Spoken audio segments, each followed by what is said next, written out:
Hi friends, మనం వింటూ వస్తున్నాం ప్రపంచమంతా అల్లకల్లోలమైపోతుందని. ఎన్నో వింతలు జరుగుతున్నాయి. నమ్మలేని విధంగా సంకేతాలు కనిపిస్తున్నాయి. వాటిల్లో మెక్సికోలో ఓర్స్ ఫిష్ బయటకు వచ్చింది. తాబేళ్లు కూడా బయటకు వచ్చాయి. లెవియాథన్ పాము కూడా ఇంకా బతికే ఉందని, ఇవన్నీ యుగాంతాన్ని సూచించే సంకేతాలంటూ సోషల్ మీడియాలో పలు కథనాలు వైరల్ అవుతున్నాయి. సుమారు 800 అడుగులు కిలోమీటర్లో ఉండే ఈ పాము బయటకు వస్తే ప్రళయం తప్పదట. అసలు దీని వెనక ఉన్న స్టోరీ ఏంటో తెలుసా? ఫిక్షనలా రియలా చూసేద్దాం. So let's get in to the video. Leviathan ఈ పాము గురించి ఇప్పుడు వస్తున్న కథనాలు పక్కన పెడితే దీని గురించి ప్రస్తావన ఎన్నో ఏళ్ల నుంచి ఉంది. కొన్ని వందలు కాదండో కొన్ని వేళ్ల వెనక నుండి దీని ప్రస్తావన జరుగుతుంది.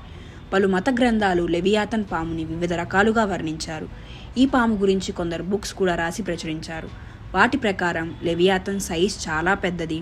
కొన్ని మత గ్రంథాల ప్రకారం ఇది లెవియాథన్ 800 అడుగులు ఉంటుందంట. సైజులో ఎంత భారీగా ఉండే ఈ సముద్రజీవికి పొరలు పైనే ఉండి ఇనుము పొరల్లా ఉండి దాని రక్షణ కవచంగా పనిచేస్తాయట. అలాగే దాని పళ్ళు ఎంతో దృఢంగా, అది గర్జించినప్పుడు మంట రావటం, ప్రపంచం నాశనం చేసేందుకు సహాయం చేస్తాయట.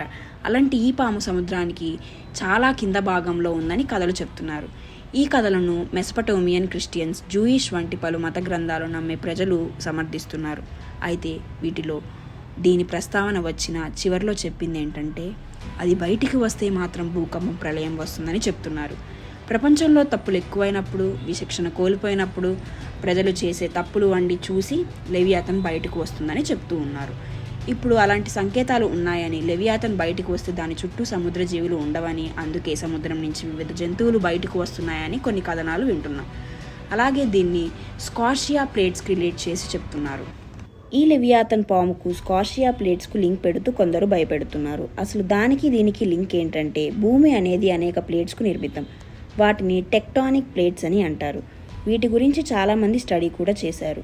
అయితే ఈ స్కార్షియా ప్లేట్స్ గురించి అంతగా రీసెర్చ్ చేయలేదు. ఇది అంటార్కిటికా, సౌత్ అమెరికాకి మధ్యలో ఉంది. ఈ లొకేషన్ మనం పైనుంచి చూస్తే అది పాము తలలా ఉంటుందట. దాని సైజ్ కూడా పరిగణనలోకి తీసుకుంటే లెవియాథన్ పాము ఊహలకి నిజం చేసేలా ఉంది. ఎందుకంటే ఈ స్కార్షియా ప్లేట్స్ వెడల్పు 800 కిలోమీటర్లట. అందుకే కొందరు లెవియాథన్ పాము కూడా 800 అడుగులకు బదులు 800 కిలోమీటర్లు అంటున్నారు. సోషల్ మీడియాలో వైరల్ అవుతున్న లెవియాథన్ సీ మాన్స్టర్గా చెప్తూ కొన్ని వీడియోలు వైరల్ అవుతున్నాయి. అలాగే స్కార్షియా ప్లేట్స్ కూడా దాని రూపాన్ని పోలి ఉండడంతో ఊహాగానాలు మరింత ఎక్కువయ్యాయి. అయితే ఈ మ్యాప్ లుక్ నిజమే అయినా సముద్ర రాక్షసుడు చెప్పే లెవియాథన్ పూర్తిగా కల్పితమని చెప్తున్నారు.